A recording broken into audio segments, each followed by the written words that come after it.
Scott, thank you. Breaking news. Officials say remains of all 67 victims have now been recovered from the Potomac River after Wednesday's deadly midair collision over the Potomac River. Meanwhile, the NTSB says it needs more time to get information from the Black Hawk helicopter that collided with the American Airlines flight.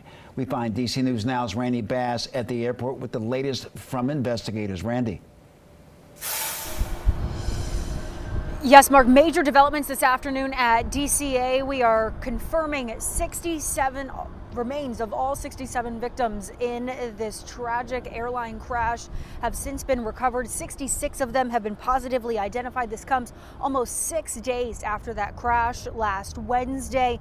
Crews tonight breathing a sigh of relief as questions remain surrounding the investigation.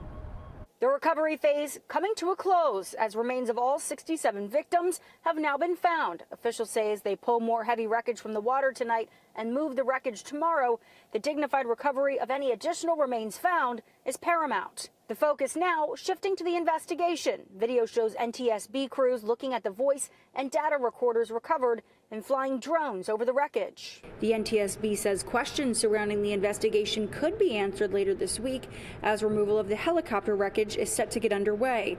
The board says it needs to verify several data points, and that can only happen when the helicopter comes out of the water. During their last update Saturday, the NTSB pointed to conflicting altitude readings from the airliner and the helicopter. Colonel Mark Ott, a U.S. Army commander, was asked about the helicopter's flying altitude. I think it's important for us to not speculate, because there are all kinds of reasons that you could deviate from an altitude. I know we all want answers. We want to know also. One lawyer and former navigator who's represented families in plane crash cases before says to expect lawsuits to come in over the next several weeks and months as the loved ones of those 67 victims search for answers. I mean, you've got a tragic loss of life that really should have been avoided. These families are never driven by money or recovery, but just why did this happen, and why did it happen to my loved one on this day?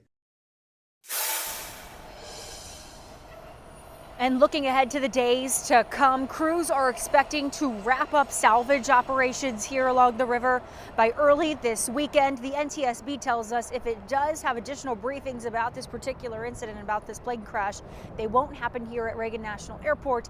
They will happen at their headquarters in Southwest DC. At Reagan National Airport, I'm Randy Bass, DC News Now.